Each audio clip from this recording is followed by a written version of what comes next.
Et je crois que c'est important pour nos vies. Comment rester fidèle dans une génération? J'ai mis difficile, j'ai pas voulu mettre pénible, mais un peu pénible quand même, hein. Une génération difficile. Et j'ai un texte très court, mais on connaît l'histoire, mais je vais quand même la développer. C'est dans le livre de Daniel, qui a connu aussi une situation difficile. La petite, là, maman, faudra arrêter le son. Oui. Alors, oh oui, dans Daniel, au chapitre 1er, au verset 8, il est dit ceci. Daniel résolut de ne pas se souiller. Daniel résolut de ne pas se souiller. Oui, nous sommes sur cette terre, c'est ainsi, et puis je suis très heureux, moi, d'être sur cette terre. Mais vous le savez comme moi, tous les jours, quand j'ouvre les journaux, quand je regarde les actualités de télévision ou sur toutes sortes de plateformes, je m'aperçois que je vis dans une génération qui pousse au compromis. Des compromis, il y en a tous les jours. Mais nous avons un Dieu, lui, qui au contraire, nous les chrétiens, dans cette génération, nous appelle à la sainteté. Ce matin, je partage avec vous cette parole parce que je veux que vous compreniez quelque chose dès le départ du message. Nous ne vivons pas dans une époque neutre spirituellement. Ne croyez pas ça. Nous vivons une époque qui tire constamment le cœur des croyants, je le vois de plus en plus, vers le bas. Tire le cœur des croyants vers le mélange, des fois vers la confusion, vers la perte de repères. Et vous savez, cette expression ne se voit pas toujours de manière brutale. Elle est souvent douce, progressive, presque invisible, mais elle est réelle. Je la vois au milieu de nous. Et c'est exactement pour cela que la fidélité devient aujourd'hui un combat quotidien et non une simple habitude religieuse. Est-ce que quelqu'un peut me débrancher ce truc-là? Ouais, il faut me le débrancher. Daniel arrive, je m'excuse, mais la dernière fois c'était pareil. J'ai un écho, puis après, je n'entendrai pas sur voilà, qu'est-ce que je suis bien. Daniel arrive dans Babylone. Il a été, Daniel, en fin de compte, un jeune homme déraciné. Et pourtant, la Bible dit qu'il résolut de ne pas se souiller. Ce qui veut dire que ce jeune homme a refusé de laisser son environnement définir son identité spirituelle. Et cela devient une leçon pour nous aujourd'hui très importante, parce qu'il y a beaucoup de croyants qui vivent leur foi en fonction de leur environnement plutôt qu'en fonction de leur appel. Et ça, c'est un piège. Écoutez bien, la fidélité à Dieu ne se mesure pas dans les églises remplies. Sinon, on serait morts, nous. Comme 80% des églises au Québec. Mais la fidélité, elle se joue dans le secret de notre chambre, où personne ne regarde. Jésus dira dans Matthieu au chapitre 5, « Heureux ceux qui ont le cœur pur, car ils verront Dieu. » Cela signifie que la pureté intérieure détermine notre vision spirituelle. Et j'en suis sûr. Aujourd'hui encore, Dieu cherche des Daniel modernes, des hommes et des femmes, des croyants et des croyantes qui ne vont pas négocier leur foi parce que la pression autour d'eux augmente. Moi, ce que je vois dans l'histoire de Daniel, c'est que premièrement, la fidélité commence par une décision intérieure irréversible. Irréversible, ça veut dire qu'on ne pourra jamais changer. Daniel 1,8, je le répète, résolu de ne pas se souiller. Et voyez-vous, ce mot révèle une réalité spirituelle profonde. La fidélité ne commence jamais dans les circonstances extérieures, non, mais toujours dans une décision interne et qui est ferme, qui est claire et qui est affirmée. Je suis un chrétien, je suis un chrétien, je suis un chrétien. Il n'y a rien qui va me faire changer ma foi et ma position, loin de la pression sociale. Et vous allez voir que de plus en plus, on l'est déjà beaucoup quand même, il y a cette pression de la société sur notre foi les uns et les autres. loin même des émotions qui peuvent fluctuer et qui peuvent changer selon les saisons de la vie. Daniel n'attend pas d'être confronté à la tentation pour réfléchir, parce qu'il a été tenté comme nous, cet homme. Il avait déjà réglé la question de la tentation avant même que le combat commence. Ça montre une chose, c'est que les grandes victoires spirituelles sont toujours préparées avant, toujours, dans la discipline personnelle, dans la prière, dans la méditation de la parole de Dieu, dans une vie intérieure alignée sur la volonté de Dieu. D'ailleurs, il y a un homme dans la Bible, c'est Joseph. Joseph agit exactement de la même manière. Dans Genèse au chapitre 39 au verset 9, il est dit « Comment pourrais-je faire un si grand mal et pécher contre Dieu ?» Il avait pris du recul sur le péché, pris du recul sur la société.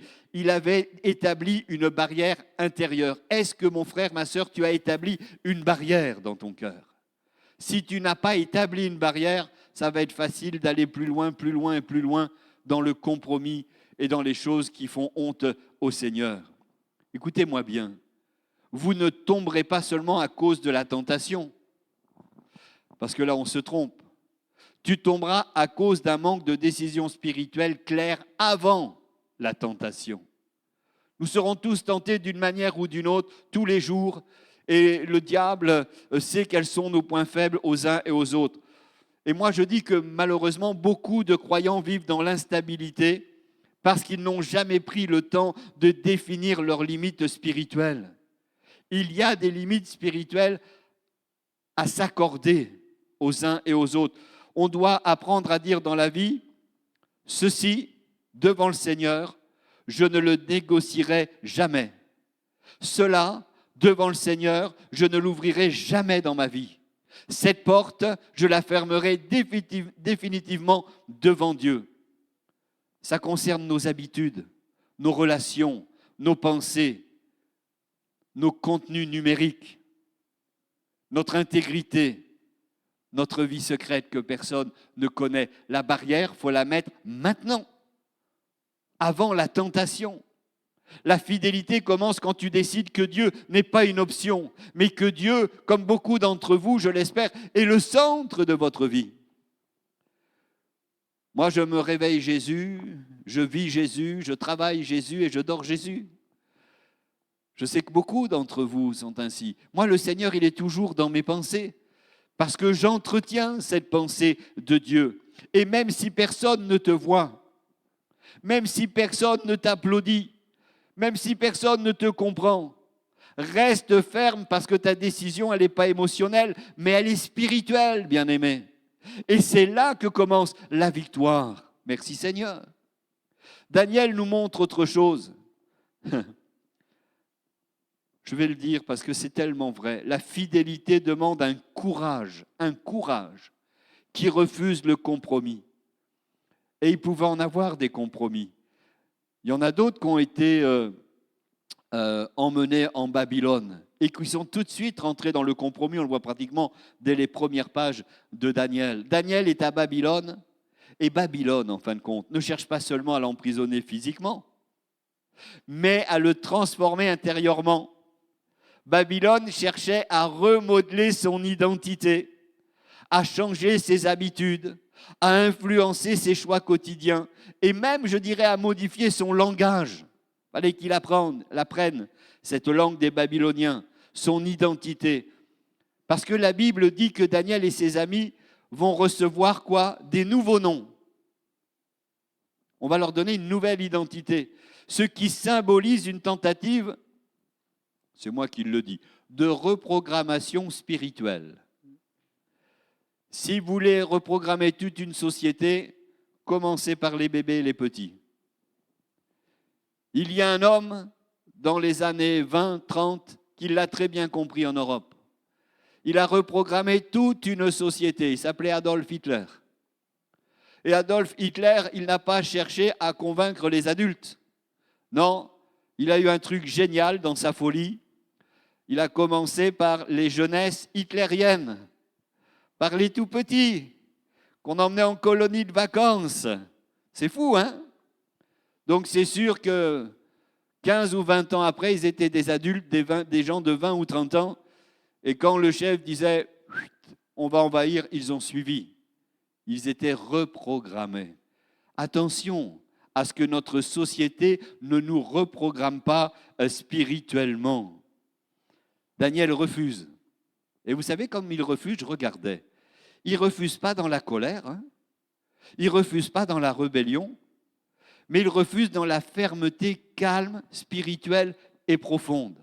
Parce que Daniel, comme nous, il comprend que le compromis, ça, il faut le savoir, le compromis, c'est jamais neutre, hein. Le compromis, il est toujours une porte vers une perte progressive de l'identité spirituelle. Il y a 3 bonhommes là, vous les connaissez, Shadrach, Meshach et Abednego. Ils vont encore plus loin dans Daniel 3,18.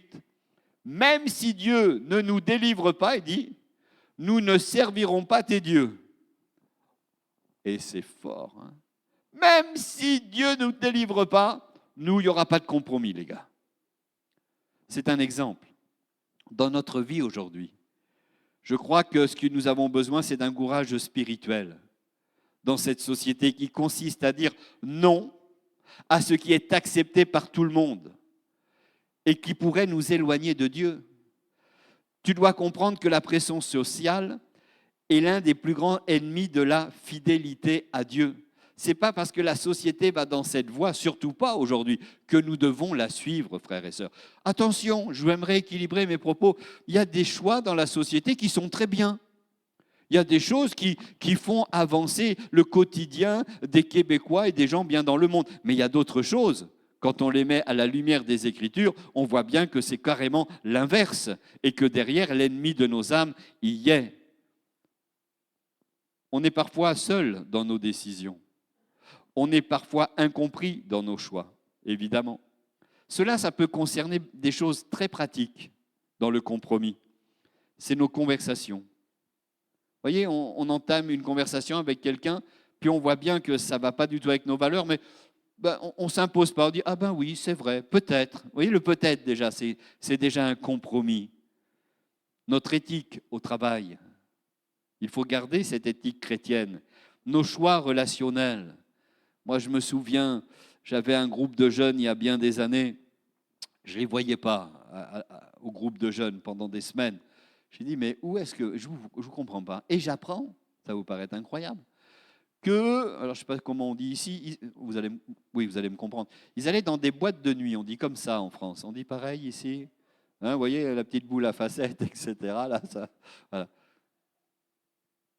Et des jeunes bien, hein. Ils étaient bien, hein. Mais qu'est-ce que vous faites dans ces endroits? Ah ben c'est pour témoigner. Fausse bonne idée. C'est une fausse bonne idée. J'ai entendu ça dans les années 90 dans mon pays.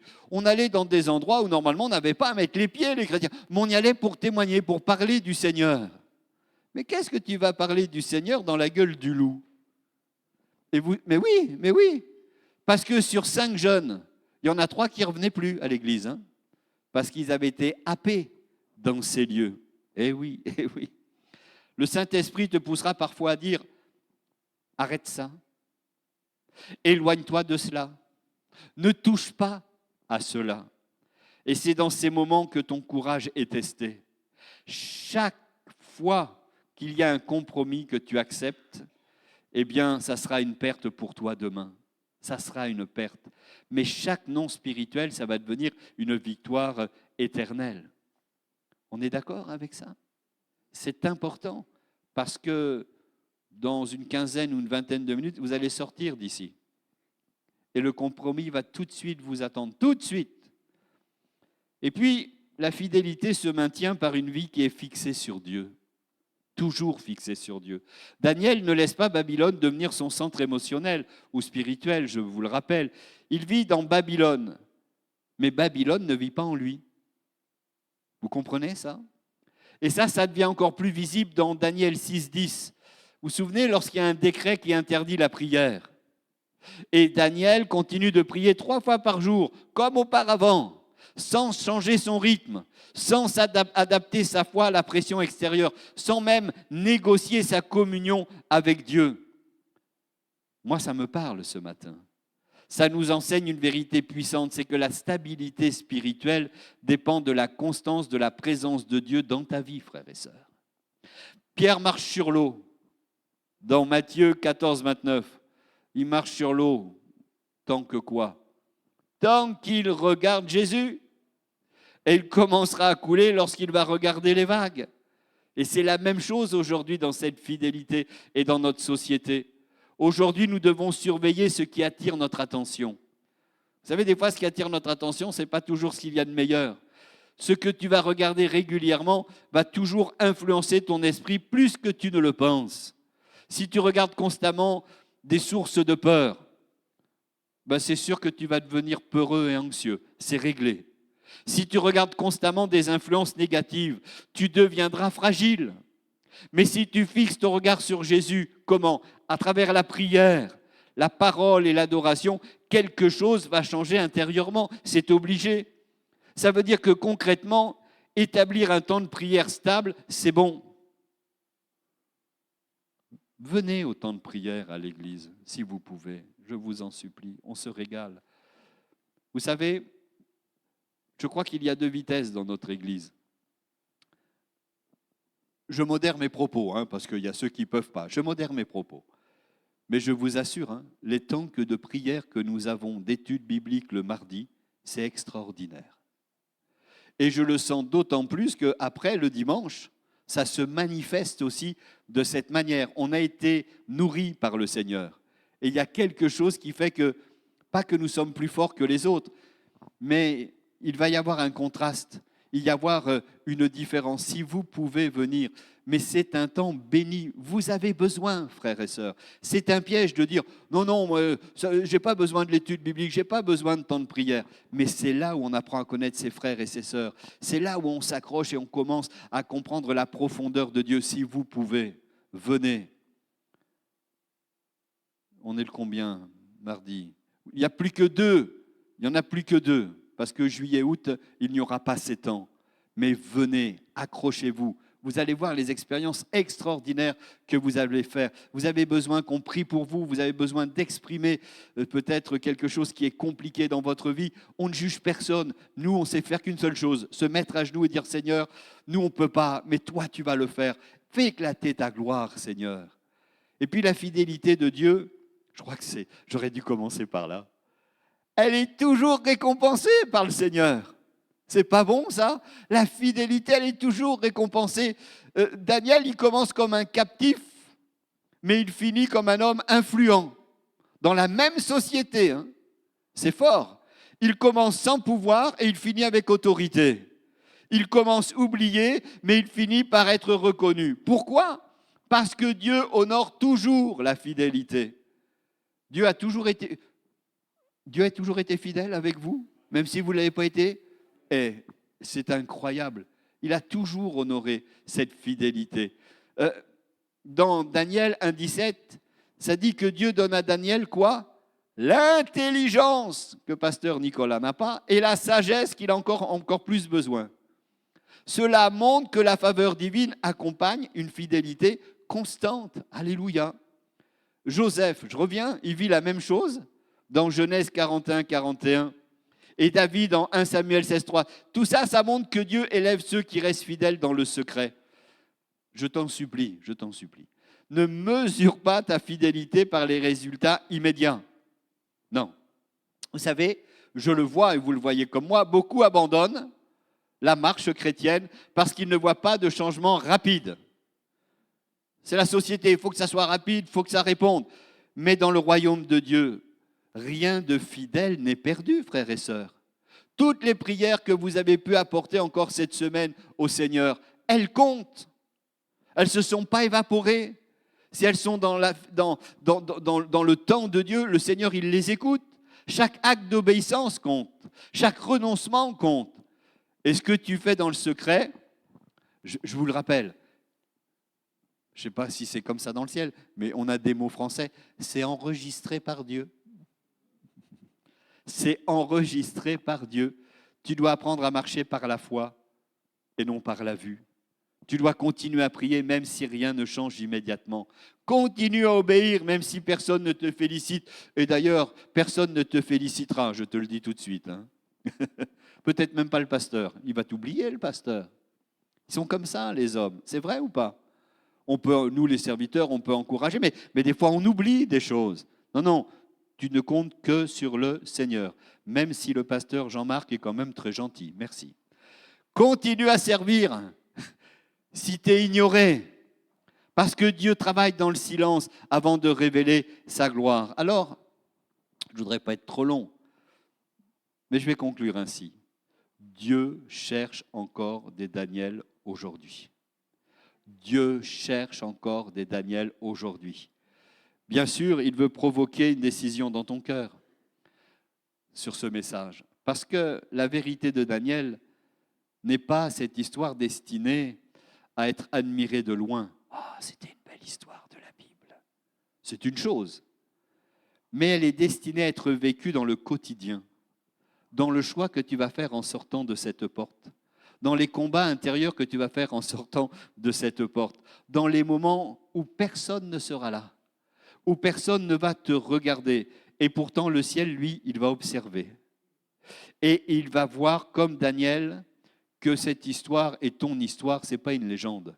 Tu le vis concrètement tous les jours avec le Seigneur. J'aimerais demander aux musiciens de revenir, parce que Daniel a choisi la fidélité dans Babylone. Et parce qu'il a choisi la fidélité, cette décision a changé toute son histoire. Nous avons besoin de rester sur les rails de Dieu. Et puis elle a commencé par un simple engagement intérieur. Voilà pourquoi, je le sais, Dieu aujourd'hui appelle chacun d'entre nous à prendre la même position spirituelle. Pas demain, pas plus tard, mais maintenant. Parce que la fidélité, ça ne se reporte pas. La fidélité à Dieu, ça se décide. Elle se vit dans l'instant présent. Alors peut-être, on l'a tous, on a des luttes, il y a des compromis, il y a des zones qui sont peut-être floues, qui s'est arrivé cette semaine, des habitudes où tu ne peux pas glorifier Dieu, des portes ouvertes que tu n'as jamais fermées. Mais le Seigneur ne te condamne pas. Le Seigneur, il t'appelle à revenir, à te repositionner, bien-aimé, à te relever et certainement à redevenir ferme dans ta marche avec lui. J'aimerais vous parler comme un homme de Dieu, comme un serviteur de Dieu qui vous aime. Si quelqu'un au milieu de nous, si ton cœur a glissé, Dieu peut te restaurer, bien-aimé. Eh oui, si ta foi s'est refroidie, Dieu peut la rallumer. Et si tu t'es éloigné de Dieu, Dieu peut te ramener.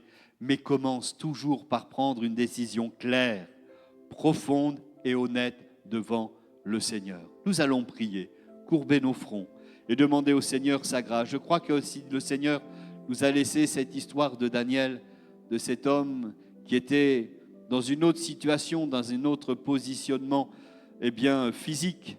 Il était dans le même positionnement spirituel. Il a toujours été fidèle à Dieu. Peut-être que quelqu'un a besoin que je prie pour lui ou pour elle. Le compromis, le péché, c'est pas quand tu tombes, c'est avant que tu dois mettre des barrières. Et il les a mis. Oui, je vous vois, monsieur, je vous vois, madame. Vous voulez que je prie pour vous? Oui, on va prier. Oui, monsieur. Alléluia, oui, je vous vois. Le Seigneur est là, il est fidèle, il l'a toujours été. Et il continuera de le faire dans tous les domaines de ta vie. Écoute-moi bien. Dieu est fidèle dans tous les domaines de ta vie. Ne t'inquiète pas. Reste fidèle dans ta foi et lui, il continuera d'agir. Parce qu'il y a des choses qui ne sont pas entre nos mains. Il y a des choses, on n'y peut rien. Mais le Seigneur est en contrôle. Tant que tu lui resteras fidèle, cette fidélité, il va te la donner. Garde fermement cette direction de foi. Ne t'inquiète pas du lendemain. Le Seigneur est là. Et comme il l'a été parce que Daniel a été fidèle, eh bien Daniel a été relevé, remis même en autorité dans un pays étranger incroyable. Alors le Seigneur va le faire pour toi, il t'accompagne. Seigneur, bénis ces bien-aimés qui ont besoin de la prière, qui ont besoin de toi. Même ceux et celles qui dans le secret, Seigneur, ont des combats. Nous te demandons, et je te le demande au nom de Jésus, de combattre pour eux. Tu l'as toujours fait à la croix de Golgotha, tu as tout remporté. L'adversaire, Seigneur, a été tombé, balayé. Et je te dis merci pour la force retrouvée. Accompagne-les. Seigneur, que peut-être ceux qui ne dorment plus dorment maintenant. que ceux qui sont épuisés, que tu puisses les relever. Tu nous en as parlé ce matin. Alors Seigneur, accompagne-nous et que cette fidélité soit une vérité, une droiture de vie pour chaque instant de chaque jour, Seigneur. Bénis ceux et celles que nous représentons encore ce matin. C'est dans le nom précieux de Jésus que j'ai prié. Amen.